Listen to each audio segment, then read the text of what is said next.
Cuando hablamos de una prisión, una cárcel, siempre nos viene este sentimiento de violencia, de peligro, de muerte, de todo tipo de cosas horribles, de una profunda tristeza.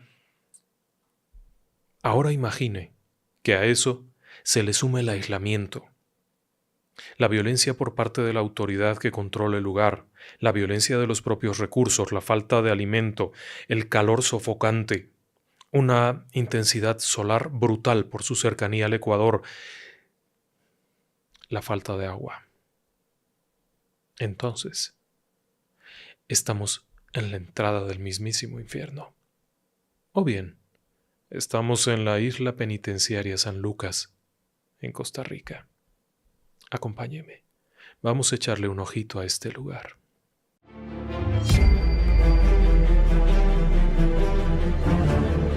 Relatos del lado oscuro.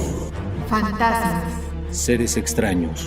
sucesos inexplicables, Perversidad humana. Historias que otras mentes prefieren ignorar.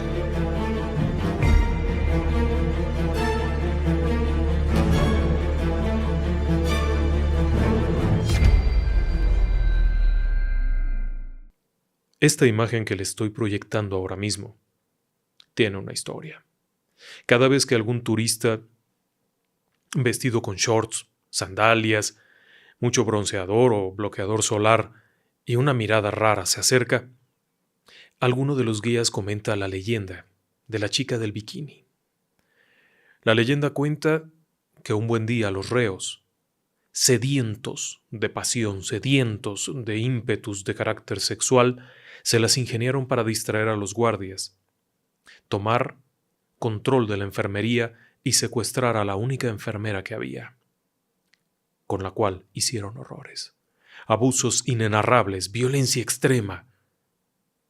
Cuando satisfechos en sus más bajos instintos, concluyeron con aquel asalto, asesinaron a la enfermera. Tras mutilarla horriblemente, utilizaron la sangre para pintar esta imagen.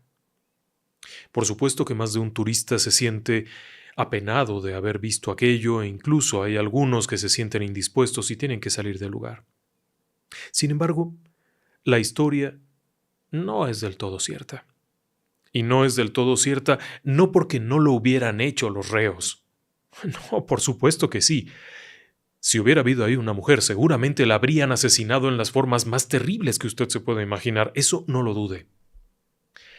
Que hayan asesinado a todo el que les pasaba cerca, sí, también. Que se pintó con sangre, no. Las pruebas realizadas en los últimos años demuestran que no hay sangre. Los compuestos con los que se pintó esta imagen básicamente es un poco de pintura de esmalte, probablemente de la misma que se utilizó para el mantenimiento, algo de pintura negra y un poco de carbón. Muy similar a la otra imagen que está por ahí cerca, la dama del paraguas, que también representa a una mujer de tamaño natural y de apariencia voluptuosa. Estas imágenes no son otra cosa sino el reflejo de una vida en cautiverio, en un aislamiento bárbaro. Son parte del recorrido que se hace hoy en día a la isla San Lucas, actualmente declarada un recinto protegido para la naturaleza. La prisión, la antigua prisión, es visitada por turistas. Para algunos resulta de muy mal gusto esto. No se trata de ir a visitar la playa o de ir a visitar un museo. Se trata de un lugar donde la muerte fue lo cotidiano, donde la violencia extrema era lo cotidiano, donde los abusos de carácter sexual, físico, mental, eran lo cotidiano, donde la falta incluso de las cosas más básicas también eran cotidianas, donde la muerte podía venir de todas partes y en las formas más variadas. No es un sitio en donde deba de aparecer una chica con un pequeño trajecito y tomarse una selfie. Ni tampoco es el lugar en el que se antoja un tipo imbécil con unas alpargatas, un short que parece una tienda de campaña, una sonrisa estúpida haciendo poses eróticas junto a uno de estos dibujos que representaron, en el mejor de los casos, los anhelos eróticos de un reo que probablemente ahí murió. En el peor de los casos, estas imágenes que ahora son utilizadas como fondo de selfie representan el odio que un reo sentía para una mujer, el deseo animal más puro que otro sentía hacia una mujer. Hay imágenes impresionantes ahí dentro. Algunas de ellas son de carácter sumamente explícito, imposible de poner en un video. Otras representan mensajes de arrepentimiento, de culpa, de muerte. Algunas de ellas son pequeños fragmentos que se antojan poéticos. Otros son dramáticos. No es un lugar en donde se antoja correcto que las personas vayan a tomarse selfies. No porque sea un lugar santo, no porque sea un lugar sagrado, sino todo lo opuesto. Este fue un lugar donde lo peor del ser humano salía a flote. O de lo contrario, moría. Déjeme que le platique algo más. La isla San Lucas originalmente era llamada por los nativos de la región Xará. Xará era una isla cualquiera, tenía una pequeña comunidad hace unos 3000 años. No era un lugar de sacrificios, ni mucho menos. Era simplemente un lugar donde había actividad pesquera, donde había recolección, etc. Había una enorme población de aves de todos tipos. Se encuentra en el Golfo de Nicoya, en Costa Rica, en el lado del Océano Pacífico, cercano a la desembocadura del Golfo hacia el Pacífico. Es un sitio peculiar, por varias razones. Primero, porque se encuentra relativamente cerca de la Tierra, del territorio continental. Está 1 kilómetro. De la isla a tierra hay 1 kilómetro.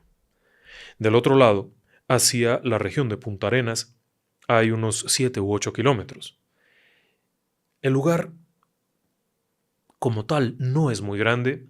Deben de ser unas 400 y tantas hectáreas. Muy densamente cubierta de vegetación, con temperaturas muy altas todo el año, y sin embargo es un lugar un tanto seco. A pesar de estar cubierto de vegetación, no hay afloramientos fáciles de agua fresca. El agua que se encuentra en esta isla está obviamente afectada por la presencia constante del agua salada. La orilla, aun cuando está cerca, al mismo tiempo es muy traicionera. La isla está rodeada de fuertes corrientes, algunas de ellas en sentido ascendente hacia el norte, otras hacia el sur, que comunican al Océano Pacífico, y se generan estas fuertes corrientes que pueden arrastrar cualquier cosa. Pero sumado a esto también, en la región cercana a la costa, al territorio continental, existen todo tipo de cosas, desde caimanes, poblaciones numerosas de caimanes, animales ponzoñosos que van desde víboras, insectos, plantas. Y claro, en el trayecto de la isla a tierra firme también hay una población fuerte de tiburón. Es decir, que este pequeño islote, esta isla, es un sitio rodeado por muchos peligros. Pero además de esto, es un lugar que no se antoja muy apto para la vida. Aún con toda esta vegetación, aún con toda esta fauna abundante, déjeme contarle que en este lugar había desde tortugas, venado, buena pesca, aves. Sin embargo, no es apto por otras razones. En primera, la falta de agua dulce 100%. Segundo, los calores terribles. Y luego, cuando entra el temporal de lluvia, la afectación por vientos, marejadas, todo esto. Quizá por ello fue que en 1873 se le consideró como el lugar apto para fundar una isla penitenciaria. El lugar había sido utilizado años atrás como un lugar de cuarentena. Cuando un barco se aproximaba a Punta Arenas y en el interior había enfermos, el barco era enviado a la bahía de la isla San Lucas, un sitio un tanto protegido de las corrientes y en donde podía anclar y quedarse ahí el tiempo que hiciera falta. Cuando la tripulación había muerto los que tenían que morir y los que se salvaban, bueno, el barco podía continuar su marcha. Así es que ya tenía por ahí algún antecedente de que por lo menos la bahía era un lugar donde se arrojaban cuerpos. Para ese año de 1873, el entonces gobernante costarricense, Tomás Guardia, decide convertirla junto con la isla de Coco, o el Coco, en comunidades penitenciarias, en islas penitenciarias, lugares donde enviar a los reos.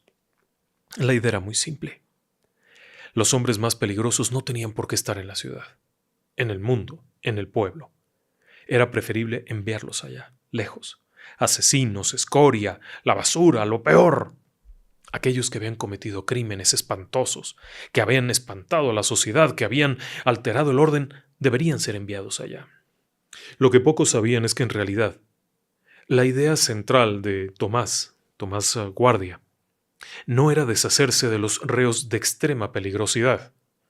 No eran tantos y no eran tan frecuentes. Pero Tomás Guardia estaba tratando de quedarse en el poder de forma constante y permanente. Así es que, en realidad, la isla San Lucas se convirtió en el lugar para enviar a los enemigos políticos, a los adversarios, periodistas, escritores, gente que le fuera opuesta. No duró muchos años este sujeto. Tomás Guardia muere relativamente pronto, unos 8 o 9 años después de haberse abierto la isla San Lucas como un recinto penitenciario, muere Tomás Guardia, pero eso no significa que desaparezca la isla, todo lo contrario. El lugar continúa. En un inicio, las condiciones eran terribles. Se construyó un pequeño embarcadero con unos calabozos que estaban ahí, fabricados de piedra, con una pequeña ventana en la parte de arriba y un lugar por donde arrojaban a los reos, literalmente arrojaban a los reos. Más allá de esto, había algunas chozas en donde se alojaría a los reos que eran enviados. La guardia generalmente era militar. Las posibilidades de escape muy vagas, muy pobres, a pesar de la cercanía con la tierra. Eso era parte del horror de estar ahí, porque desde la orilla de la isla San Lucas se alcanza a ver tierra firme, se alcanza a ver la península. Por lo tanto, era dramático, pero sabían que no lo lograrían. Aquellos que lo intentaron, las más de las veces no llegaron muy lejos, aunque sí hubo escapes. Pero en ese primer periodo, el objetivo no era mandar reos, claro, también se mandaron algunos, sino acabar con los adversarios políticos. Cuando desaparece Tomás Guardia, que fallece relativamente joven, durante los años siguientes, aquello se convierte realmente en una prisión. Asesinos, violentadores, vagabundos. Era una mezcla de reos increíbles. Y las condiciones seguían siendo las mismas. Lo que hizo que, en el interior de este lugar, las posibilidades de supervivencia fueran muy bajas. Pero eso lo veremos más adelante. Con el paso de los años y ya iniciando el siglo XX, se hacen algunas adaptaciones, algunas mejoras, vamos a llamarle así. Se construye un espacio apropiado para la comandancia, se construiría un poco después una capilla, se construyen los famosos pabellones del disco, que era un sitio para alojar a los reos con un aljibe, una cisterna, a la parte central en forma de disco. Se hacen algunas modificaciones y se creía que había mejorado aquello. Con el paso del tiempo y ya para los años 50, la isla penitenciaria deja de ser como tal una prisión y se convierte en una colonia penitenciaria agrícola, en donde los reos podían estar en cierta forma libres. Había animales, había parcelas que sembrar, se autosostenían, vamos a llamarles así. Eso fue en 1958. Sin embargo, a pesar de esto, la brutalidad dentro de la isla era avergonzante. Avergonzante para un país que había eliminado el ejército oficialmente desde 1948, cuando se dio por extinto el ejército costarricense. Para un país que se había declarado abiertamente pacifista, tener la isla San Lucas y las condiciones que había ahí eran terribles. La construcción de las famosas hachas era parte de este proyecto. No significaba del todo mejoras, pero por lo menos ya era un paraíso comparado con lo original. Para 1991 se decide cerrarla totalmente como prisión, ya no hay nada. Y posteriormente se convierte en una reserva de la biosfera, un lugar donde hay todo tipo de aves, de bichos, de tortugas y demás cosas. Pero ¿por qué ha llamado tanto la atención de propios y ajenos esta isla? Llama la atención porque, al igual que otras muchas islas penitenciarias, las condiciones eran extremas. Sin embargo, cuando uno ve Alcatraz, la isla penitenciaria en Estados Unidos, aquello era prácticamente un hotel, comparado con esta isla. Islas Marías en México tampoco se quedaba muy atrás, la brutalidad era parecida. Pero aquí había tantos factores que se sumaban. En 1963, un hombre escribió un libro acerca de esto, José León Sánchez. El nombre del libro es La isla de los hombres solos, y era una narración de sus propias experiencias dentro de la isla y de las experiencias de otros reos que se lo contaron. Esto abrió la puerta a que se supiera en el mundo lo que ocurría ahí. Y obviamente, Costa Rica, avergonzado de aquello, terminó por cerrarla, pero no sería cerrada sino hasta el 91, mucho tiempo después. Después de este breve paréntesis, o de esta introducción, déjeme que le platique un poco más. La isla originalmente era considerada como un lugar para los enemigos políticos, y esto llevó a que no hubiera ningún tipo de cuidado hacia los reos. Cuando un reo llegaba a la isla, lo primero que se hacía era quebrarlo, romperlo. Se sabía que los reos, indistintamente si eran criminales políticos, enemigos del régimen, como en el caso de los años 20, o si eran delincuentes de la mayor violencia, o simplemente personas que habían sido señaladas e inculpadas, eso no importaba, eran llevados ahí y eran quebrados. Para quebrar a una persona lo primero que se hacía era meterlo en esta especie de celda, en estos calabozos que estaban cerca del puerto. Así, llegando, lo arrojaban ahí, un grupo de hombres dentro de un espacio confinado con apenas un agujero en la parte de arriba. No había mayor ventilación, no había servicio de drenaje, no había un inodoro, no había un abasto de nada. Los que caían ahí podrían haber estado arriba de 50 grados de temperatura. Y entonces comenzaba la locura.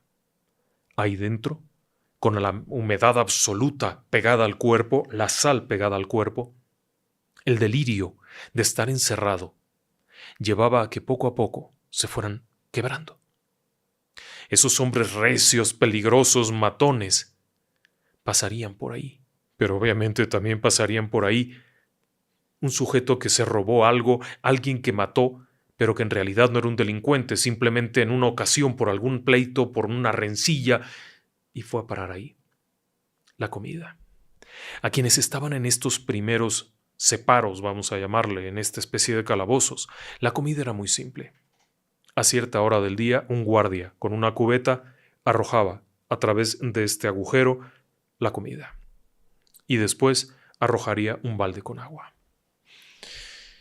El que pudiera comer comería con la mano lo que había caído al piso, mezclado con las propias heces fecales de quienes estaban ahí dentro, y después el agua lo mismo. Había que beberla como se pudiera, lamerla del piso. En la locura de estar ahí durante varios días, algunos terminarían muertos.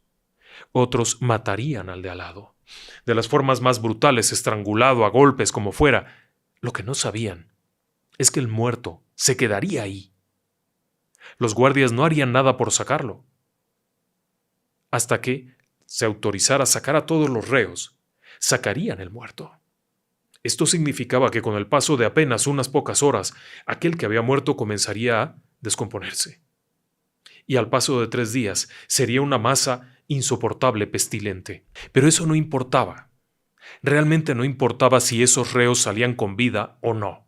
Lo que importaba es que cuando salieran, su voluntad estuviera tan quebrada que no pudieran pelear, que no fueran combativos. Allá adentro, más allá, donde estaban los demás reos, los que habían sobrevivido al primer encierro, las condiciones eran similares, así es que no volverían a tener la fuerza de enfrentar a los guardias. 30 guardias para 250 reos, a veces hasta más. Resultaría relativamente fácil un levantamiento y acabar con los guardias. Por eso es que era necesario para ellos quebrarlos en la peor forma. No eran personas inocentes. Algunos sí, obviamente sí. El reo político que caía ahí y que al mismo tiempo caía con un sujeto que había matado a 7 u 8 o con el líder de una banda de asesinos, estaba perdido. Pero quien lo había mandado a la prisión saldría perfectamente limpio. En el caso de la dictadura de los hermanos Tinoco entre el 1917 y 1919, esto era perfecto. Cualquiera que se opusiera podía ser enviado a la isla San Lucas y nunca más volvería a salir de ahí con vida. ¿Quién lo mató? ¿Quién sabe? ¿De qué murió? ¿Quién sabe? ¿Lo mandaron matar? No. Lo mandaron a la prisión y que no haya resistido es diferente. Así es que era muy apropiado. Pero también se cuentan otras cosas tremendas, ¿sabe? Una vez que llegaban los primeros reos y eran arrojados ahí, si alguno de ellos era un jovencito bonito, ese, en particular, era muy codiciado. La isla de los hombres solos no había mujeres como su nombre lo indica. Por lo tanto, los actos de sodomía eran frecuentes. Y el hecho de que hubiera llegado alguien jovencito y que pudiera ser literalmente comercializado entre los reos era algo muy aprovechado. Así que aquel que llegaba y caía ahí, sí, tenía que pasar por ese agujero, por el famoso calabozo a la entrada, pero si moría, a ese sí lo sacaban y muy rápido. Según se cuenta en los primeros tiempos, ese que moría ahí era rápidamente llevado, lavado, vestido como mujer y vendido. La brutalidad en su mayor expresión. Pero los demás, si ahí moría alguno, ahí se quedaba. Esto significaba que grupos completos de reos que llegaban morían. Era imposible sobrevivir. Estar junto a un cadáver después de 3 días en un calor de 50 grados significaba que muy pronto todos estarían intoxicados y enfermos y terminarían muriendo ahí dentro. Pasado lo cual, venía el problema, sacar los cuerpos. Para esto se arrojaba cal y se enviaba a otros reos a que sacaran los cuerpos. Los cuerpos como tal, había un cementerio, un pequeño panteón ahí dentro. Pero el panteón solamente tiene unos pocos cuerpos. Así es que muy probablemente la mayoría de estos cuerpos eran arrojados al mar. La corriente que desciende se encargaría de llevarlos hacia el Océano Pacífico. La corriente que asciende los llevaría hacia la parte alta del Golfo de Nicoya, donde probablemente serían devorados ya sea por caimanes, tiburones, por lo que hubiera. Ahí, en las tumbas, apenas hay una docena de cuerpos. Así es que en realidad, en una prisión que estuvo abierta más de 100 años, eso no es creíble. También había una segunda etapa. Si un grupo de reos había logrado sobrevivir a la primera fase, tendrían que caminar a lo largo de una calzada que era conocida como la calle de la amargura. Sí, ya sé que hay muchas calles de la amargura, pero así se le llamaba a esta, la calle de la amargura. Una pequeña calzada empedrada que llevaba desde estas primeras instalaciones hacia el interior de la prisión. Allá adentro, en los primeros tiempos, eso significaba llegar y que se pusiera un grillete. Lo primero que se hacía para evitar la huida de los reos era colocarles un grillete. El grillete no era otra cosa que una pinza que apretaba el tobillo, una especie de anillo metálico que se apretaba fuertemente con un simple tornillo de hierro a la altura del tobillo. La cadena tendría unos 3 metros y debe de haber pesado unos 15 a 20 kilos. Esta tenía que cargarse todo el tiempo. No se quitaba. Los reos podían ir a una zona de la isla a cortar vegetación para preparar pastizales, ya que también habría en este mismo lugar criaderos, en donde se tenía ganado, aves, venados, que eran enviados a tierra firme. y que servían para pagar los costes de la isla, no para la alimentación de los reos, no señor, era para pagar los costes. Todo el tiempo el reo tenía que llevar la cadena. El objetivo: si intentaba saltar al mar con la cadena, probablemente moriría, no podía patalear, no podía nadar, se ahogaría. Pero el resultado de esto era terrible. En el calor, sin una higiene apropiada, sin poderse bañar, sin poderse quitar eso, en poco tiempo desarrollaban desde gangrena, infecciones, cualquier cosa, terminaban perdiendo el pie. Y esto era una condena a muerte. En el lugar, el dispensario médico sería construido hasta bien entrados los años 30, por lo que antes de esto, el reo era atendido en donde se pudiera. Una vez que terminaba la jornada, los reos eran llevados de regreso a los lugares de alojamiento nocturno en donde se les encadenaba. No existía como tal celdas individuales, camas, rejas, nada de esto. El reo era simplemente enganchado en un poste, en una pared, en donde fuera, y dormía en el suelo. De tal manera que la voluntad se iba quebrando. Y ahí venía la alimentación. La alimentación era precaria. Precaria en todo sentido. Falta de agua, falta de alimento, falta de vitaminas, falta de frutos frescos, llevaba a que hubiera epidemias. Prácticamente todo el tiempo hubo epidemias. En algunos casos, y según narraciones hacia finales del siglo XIX, 1890 por ahí, hubo varias epidemias que diezmaron a la población penitenciaria. Hasta el 60% de los reos murieron. ¿Dónde están los cuerpos? Buena pregunta. Se sabe que hubo esto por los testimonios de algunos reos que posteriormente fueron liberados. Pero no porque haya registros. Eso es interesante. Muchos de los registros que se tienen son por testimonios de sobrevivientes o incluso de los propios guardias. Pero de aquellos primeros años, obviamente, a nadie le convenía que hubiera registro. Lo que ahí sucedía, ahí se quedaba. ¿Quién había entrado con vida y quién no había entrado con vida? ¿Quién había salido con vida? Era un asunto que no importaba. Y obviamente, conforme pasaban los años, a nadie le convenía que se supiera. Cuando muere Tomás Guardia y viene un nuevo presidente, prefiere mantener el silencio. Cuando esto sucede en los años 20 con los Tinoco, lo mismo, es mejor que no se sepa, y así sucesivamente. Se llevarían registros más adelante, en los años 50, cuando ya aquello se convierte en algo diferente. Pero en esos primeros años, desde 1873 hasta bien entrados los años 20 del siglo XX, ahí dentro la vida y la muerte no tenía ninguna importancia. El peor de los delincuentes podía estar amarrado junto a un hombre que no había hecho nada. Cuando llegaba la hora de la comida, el peor de los delincuentes, obviamente, comería lo de aquel sujeto y lo usaría también para sus bajos instintos. Había todo esto, pero había formas también de acabar. Se cuentan cosas terribles. Por ejemplo, aquellos que intentaron matarse. No tenían forma de, no había con qué. No te daban una herramienta. Comías con la mano. Así. El guardia tiraba algo al piso y tú lo tomabas y lo comías. Podías beber un poco de agua por ahí, de algún cubo que hubiera, de algún depósito, pero no tenías ningún elemento, no había nada que pudieras guardar, no había nada con lo que pudieras quitarte la vida. Claro, alguno habrá intentado saltar al mar. Dependiendo de la zona, podías caer en las rocas, fracturarte y quedarte ahí hasta que murieras, o ahogado por la marea. Del otro lado, saltar al mar significaría morir ahogado, y posteriormente tu cuerpo arrastrado. Era una forma de salir. Pero quienes no tenían el valor de eso, podían pedir el favor de que alguien los matara.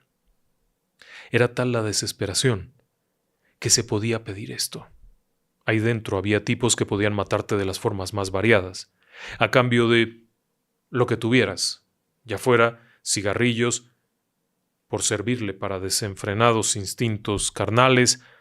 El hecho es que, después de esto, te podía apretar el cuello hasta matarte. Y ya, se acabó el trastorno y el dolor de estar ahí encerrado. ¿Hay pruebas de ello? Solo testimonios. El hecho es que la propia cárcel, aún con el paso del tiempo, no mejoraría. Cuando en los años 30 se construyó el pabellón del círculo o del disco, las condiciones no cambiaron. Los alojamientos de los reos eran esta especie de galeras largas, apenas con 3 ventilaciones de cada lado y una única puerta. En el interior, en un espacio pequeño relativamente, podían caber hasta 70 u 80 individuos. Al caer la tarde, cuando se cerraba la puerta y todos quedaban adentro, la temperatura alcanzaba niveles extraordinarios. El encierro absoluto. No había inodoros, no había camas, no había ningún tipo de separo entre uno y otro. Y si bien ya en los años 30 el asunto aquel de los grilletes había dejado de estar de moda, lo que sí era un hecho es que estaban ahí encerrados y al oscurecer no había energía eléctrica, no había iluminación, no había nada. Lo que ocurría ahí dentro, ahí se quedaba. Así, había aquellos que ya se sabía que eran parte de un grupo y por lo tanto tenían una función. Estaba el golpeador, estaba el líder, como el Caballón, un antiguo delincuente que había sido llevado allá. Este llegaría después, pero en los años 30 estaban estas bandas ahí dentro, quienes administraban todo tipo de cosas, quienes tenían el control del sexo, sí, controlaban a los recién llegados y se les vendía, se les podía incluso vestir como mujer. Y claro, el que no aceptara estaba perdido, porque de todos modos lo seguirían usando de igual forma y terminarían matándolo. La fiebre, la tifoidea, el paludismo eran una situación corriente en este lugar. Aquel que se negara y armara pleito podía ser también enviado a un castigo nuevo. Cuando se construyó el disco, este módulo con los pabellones alrededor en forma circular, como una especie de panóptico, cuando se hizo esto se dieron cuenta que era un error. Se había construido para almacenar agua. El agua que cayera en los tejados llegaría por medio de una serie de cañuelas hacia este depósito que serviría para almacenar agua. Pero no sirvió. Para empezar, el lugar es muy seco. La lluvia, cuando caía, el depósito estaba vacío, se había quebrado y se filtraba rápidamente, pero tenía un plus. El lugar podía servir como celda de tortura. Un solo agujero, similar a los famosos calabozos de la entrada, excepto que mucho más caliente. Aquel que era arrojado ahí podría pasar ahí varios días. Escasamente le arrojarían algo cuando alguien se acordaba. Los gritos, el horror, el hecho de estar en un lugar cerrado, que está expuesta la cubierta al sol, podía alcanzar temperaturas de 60 grados, suficiente para deshidratar a una persona en apenas unas horas. Solamente algunos pocos sobrevivían. Y claro, sobrevivían si es que el jefe de la guardia así lo quería. Si el jefe ordenaba que no se pusiera agua, no se pondría agua, y el reo moriría en 2 días. Si el jefe ordenaba que fuera un castigo, pero no la muerte, se le arrojaría agua y, en algún momento, comida. Pero no tenía servicios, no había forma de evacuar los desechos. Y claro, cuando llovía y caía el agua, los desechos comenzaban a flotar alrededor del reo que estaba ahí dentro. De tal forma que aun cuando había mucha agua, la calidad de ésta era asquerosa. Y, en pocas horas, cuando terminaba de llover, el agua se había filtrado nuevamente. No era lo único que había. Las palizas, los abusos constantes, las lesiones eran frecuentes. Era un sitio en el que la esperanza de vida se pierde. Cuando llega ahí alguien, se pierde. Los reos que eran enviados se decía que eran a cadena perpetua, que nunca volverían a salir.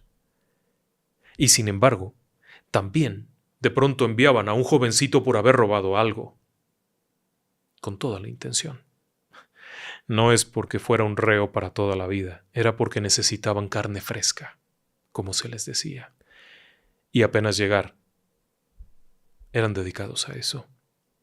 Pero también había animales, así es que las perversiones que se practicaron en este lugar eran enormes. El hecho de encerrar a estos sujetos de altísima peligrosidad en un lugar aislado, prácticamente sin control durante las noches, era una condena para los débiles. Eso no significaba que los débiles no hubieran cometido crímenes. En todos los casos, en algunos casos definitivamente eran inocentes. Pero ahí encontraban su final. el horror que se vivió en este lugar, es lo que me lleva a pensar si es correcto ir ahí y tomarse una selfie con un short y unas chanclas, cuando en este sitio, en este mismo sitio en donde está dibujada la mujer de las botas, alguien violó al compañero, abusó sexualmente del compañero y después lo mató. ¿No se antoja el lugar bonito como para ir con un traje de baño colorido, una turista norteamericana tomándose una selfie? Es un lugar que debería ya de estar en el suelo, porque es la memoria de atrocidades que se cometieron ahí. Aún en los años 50, después de que Costa Rica había saltado a la fama mundial por haber abolido al ejército y haber sido ejemplo de un país pacifista, en este lugar seguían matando personas. Y seguía habiendo abusos. José León Sánchez platica eso en 1950 cuando fue acusado de un robo y fue nombrado la bestia de la basílica o el monstruo de la basílica por haber ido a robar a una basílica objetos de valor. En el acto había muerto alguien. En realidad José León no fue culpable. Él no hizo el robo, había sido un pariente que lo señaló. Eso le da una idea de cuántas personas que no habían cometido ningún delito fueron a parar ahí. Y claro, también había grandes delincuentes y peligrosísimos sujetos, todos mezclados. Eso dio pauta a que este lugar fuera considerado como la puerta del infierno. Aunque algunos consideraban que la puerta del infierno era la entrada y aquí adentro era el mismo infierno. Años después, estas mismas galeras, donde hoy las turistas y los turistas se toman fotos y sonríen y hacen señales absurdas, en este lugar los reos pintaban estas cosas. Era el reflejo de su miedo, de sus deseos, de su desprecio por la vida de otros, de la violencia que no se alcanza uno a imaginar. Cuando uno ve estas imágenes de extrema sexualidad brutal, no estamos viendo algo simpático. El hecho de ver un dibujo que se parece al jugador de fútbol Pelé no significa que fuera divertido estar ahí. No, nada de eso. Era lo que la gente veía, lo que creían, lo que pensaban, lo que soñaban. Reos que dormían ahí, uno sobre de otro, esperando a ver en qué momento alguien abusaba de ellos, en qué momento alguien los mataba.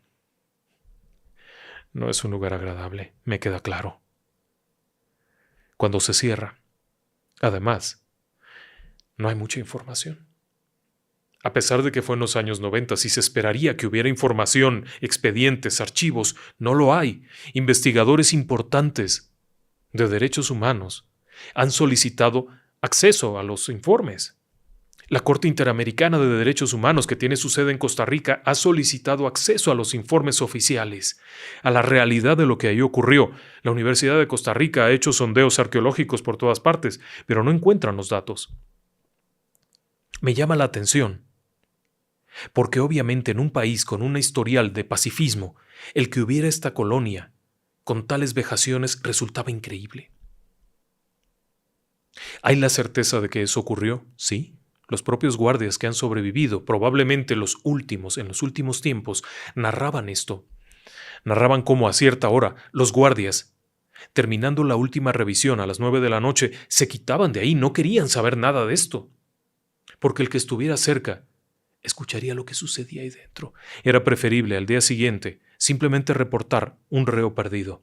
En realidad no estaba perdido, lo habían matado durante la noche y sus propios compañeros, al amanecer, cuando se abría la puerta, lo habrían jalado y lo habrían arrojado al mar.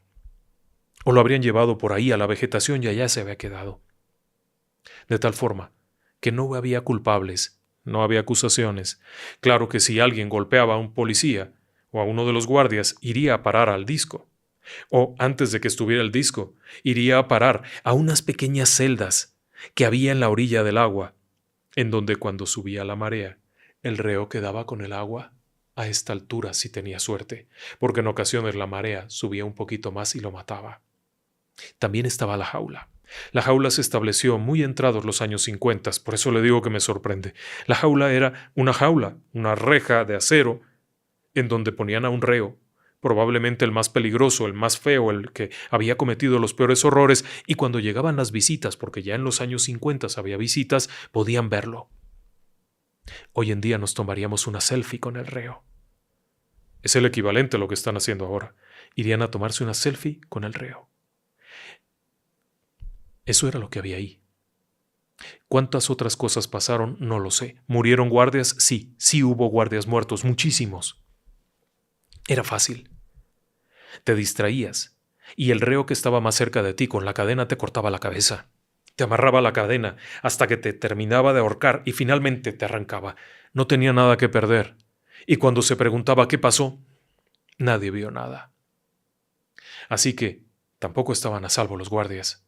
Quizá por eso fue, según se cuenta, que en los años 30 se ordenó un acto terrible. Aparentemente en los años 30 un grupo de reos había matado a uno de los guardias.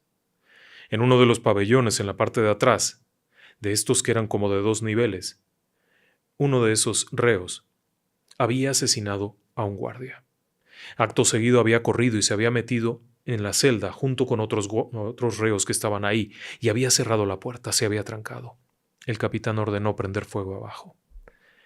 Se habían encerrado en la parte de arriba, así es que en la parte de abajo donde almacenaban diferentes cosas, ahí colocaron zacate, es decir, hierba seca, madera, ramas, lo que fuera, y prendieron fuego.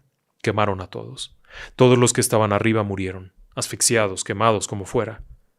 Al día siguiente limpiaron el lugar, los cuerpos fueron arrojados por allá y siguió adelante la cosa. Así es que, sí, había una violencia extrema para todas partes. ¿Mataron a la enfermera para pintar el cuadro? No. Pero si hubiera habido una enfermera, seguramente la habrían matado. No eran buenas personas. Muchos de los que estaban ahí dentro no eran buenas personas. Eran seres despreciables en muchos sentidos, capaces de matar, de abusar, de hacer surgir los peores instintos del ser humano y enfocarlos contra el de menor fuerza, contra el que no se podía defender. Con el paso de los años, eso debe de haber dejado una carga impregnada en este lugar. Quienes han visitado el sitio aseguran que todavía se siente. Y déjeme decirle algo.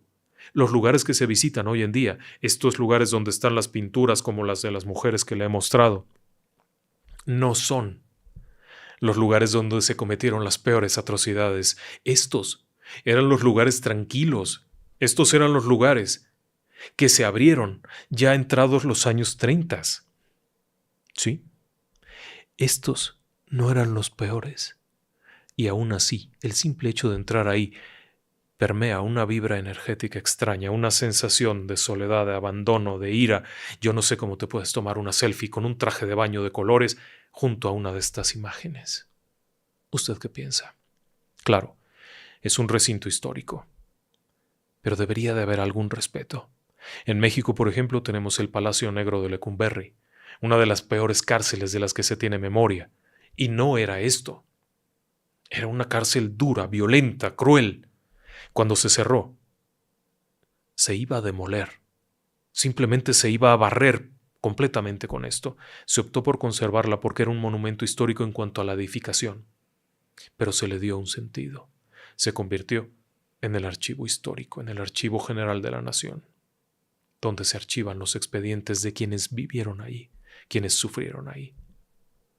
La isla de San Lucas se antoja que debería de tener algo diferente, porque ahí dentro la vileza, la crueldad, el dolor, el miedo se quedaron impregnados. Fenómenos paranormales debe haberlos. Debe haberlos, pero tampoco son muy creíbles los testimonios y las investigaciones de turismo paranormal me resultan igual de ofensivas. Estos grupos que se arman con una linterna, con un aparatito que hace plip plip y que van por ahí diciendo si estás aquí, danos una señal, me parece que no tiene sentido que hagan eso. Pero quienes han estado ahí durante años han vivido cosas horribles.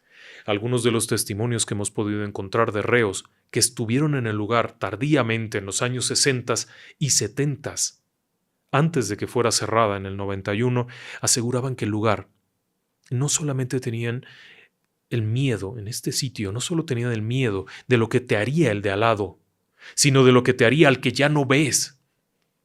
a la bestia que te ruge junto a ti y no hay nadie. Cuando ya hubo energía eléctrica y ya se podía ver, de pronto sentías que había alguien junto a ti. Te tirabas en el piso como siempre, no había camas. No hacía falta cubrirte, simplemente buscar la manera de que no fuera tan terrible estar ahí, de que no se te subieran los insectos. Y entonces de pronto, a mitad de la noche, sentías este extraño frío que te llegaba. En un lugar con 40 grados de temperatura ambiental, de pronto sentías un frío espantoso y algo que está junto a ti. Y te das cuenta que junto a ti no hay nadie. Pero algo se quedó ahí. Y luego, las voces. Durante años, los reos que regresaban de estar en las labores del campo, cuando ya fue colonia agrícola, y que volvían, ya fuera a las hachas, ahora le platico de eso, o regresaban a la zona del disco, si por alguna razón se hacía de noche en medio de la maleza, venían acompañados todo el tiempo. A veces los guardias ya se habían ido, no importaba, váyanse como puedan, pero nadie está de noche ahí, porque en estos lugares de pronto alguien te habla. Te vienen hablando pero no hay nadie, o de pronto alguien te viene jalando. Sientes claramente cómo te están jalando la ropa y no hay nadie junto a ti. Pero cuando llegas a la zona donde están los diferentes asentamientos, y entonces era de noche, en medio de la soledad de estos lugares oscuros, los ruidos de los animales de pronto se detienen. Completamente. Completamente, no hay ningún ruido de animal por alguna razón. Todas las chicharras, los monos, los diferentes murciélagos que hay en este sitio guardan silencio y es cuando se escucha aquel grito, un lamento profundo, largo, justo a tu lado, cuando no hay nadie en este sitio, cuando no están allí. Algunos perdían la razón. Algunos perdían la razón. Se cuenta que algunos reos, después de estar encerrados en la famosa plancha, sintiendo la presencia de estas cosas junto de ellos, se volvían locos. La plancha era un lugar especial. Era una celda de castigo. Estaba como enterrada. 3 pequeñas puertas para 3 pequeñas celdas.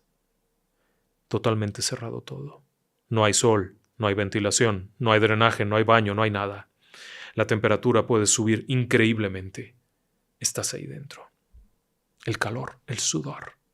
Y de pronto, para que no te enfermes, alguien abre un escotillón que está arriba y arroja puños de cal, que inmediatamente comienzan a reaccionar con tus propias materias orgánicas, con tu orina, tu excremento, los restos de la comida, generando un calor inusual, por lo que se le llamaba la plancha. Y tenías opción. Podías ir a la plancha o a la lancha. La lancha era que te fueras a descargar los barcos que llegaban. La plancha era tu castigo. Pero con el paso del tiempo la plancha no solamente era la plancha y su castigo, sino también lo que había ahí. El hecho de que estando ahí, de pronto sintieras como algo te apretaba contra la pared, como si hubiera una persona apretándote, como algo que te levanta, como algo que te estrangula, que te jala, que te arranca. Pero solo tú estás ahí. No hay donde haya otra persona, ni siquiera te puedes acostar. 1 de cada 10 salía con vida. Los demás morían ahí dentro. Septicemias, intoxicaciones, deshidratación, picadura de insectos. Y claro, de ahí también estaba lo otro, lo de afuera, caminar en la vegetación.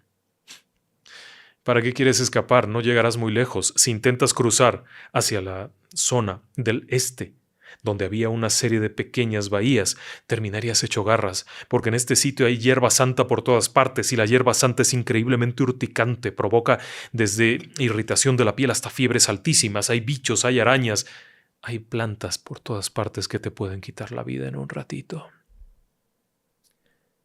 ¿Cuántos quedaron ahí? Buena pregunta.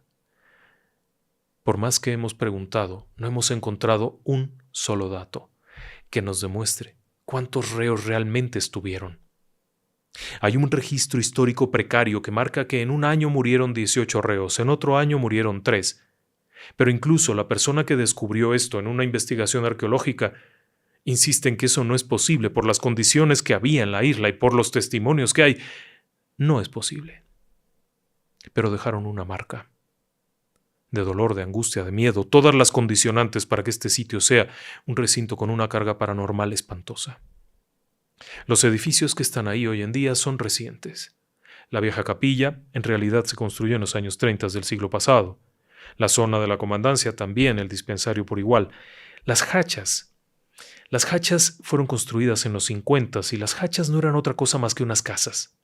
Eran las casas para los reos libres. Sí, como comunidad agrícola, había gente que podía caminar, ir y venir, y tenían estos espacios. Eran los presos de confianza, vamos a llamarles. Aún así pasaban lista. A las 9 de la noche el guardia pasaba y, a través de una pequeña abertura en la puerta, gritaba «¡Hacha!». Es decir, la cara, asoma la cara para que te vea. Y anotaba. Por eso se les llamaba las hachas. Pero ahí las condiciones ya no eran tan terribles. Y no pierda de vista que esto siguió operando hasta 1991. Sí, como colonia agrícola, como lo que usted quiere y mande. Pero la colonia agrícola comenzó en el 58, es decir, que hasta bien entrado el siglo XX, este lugar era un lugar de muerte y de destrucción. Ahora entiende usted por qué no hay registros, porque nadie quiere que se recuerde. Para muchos, la película La isla de los hombres solos, una película mexicana de 1970 y tantos, era una fantasía, era algo que se habían inventado, sin saber que estaba basada en el texto de José León Sánchez, que estaba basado en su propia vida. Este hombre estuvo 30 años en esa cárcel. Si tiene oportunidad de leer ese libro, léalo. Es espeluznante.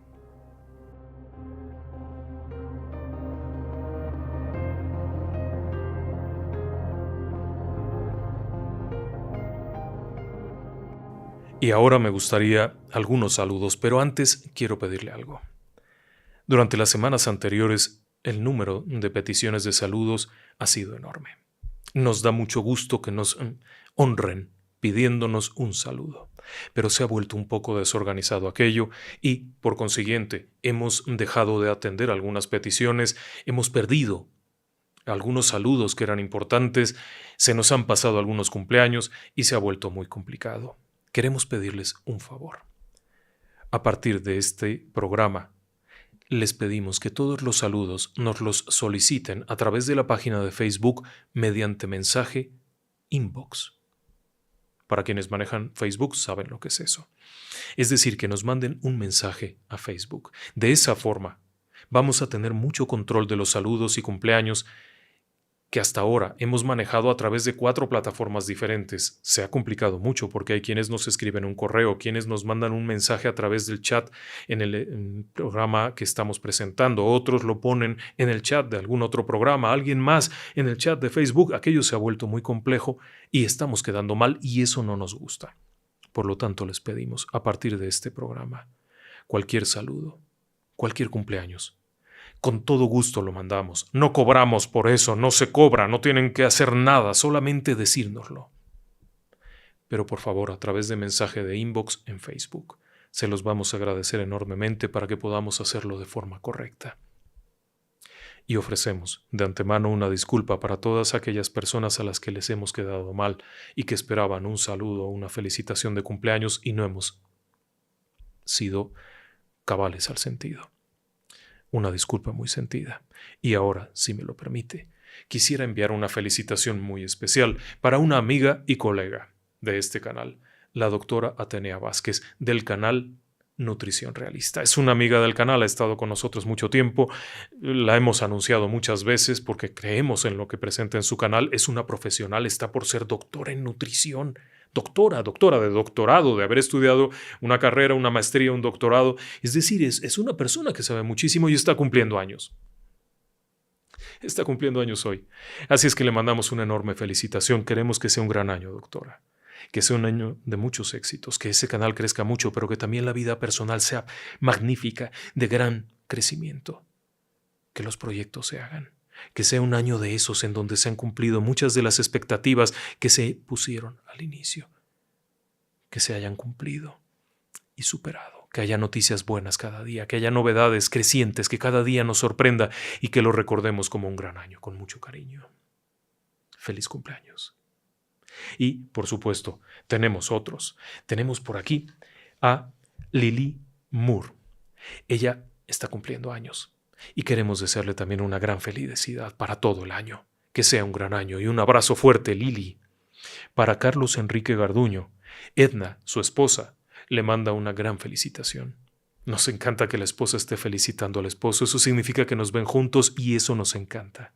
También queremos felicitar a Gustavo Maclán en León, Guanajuato. Su papá le manda una gran felicitación. Ambos nos acompañan y es un honor poder felicitarles hasta la tierra del calzado en México. León, Guanajuato, un lugar muy agradable que nos trae muy buenos recuerdos.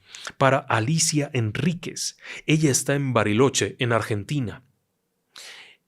Muchas felicidades. Un gran abrazo. Gracias por acompañarnos desde aquellos territorios tan especiales. Para María Elena Leiva, que siempre está con nosotros. Para Irma Mesa, que también está con nosotros y han cumplido años ambas.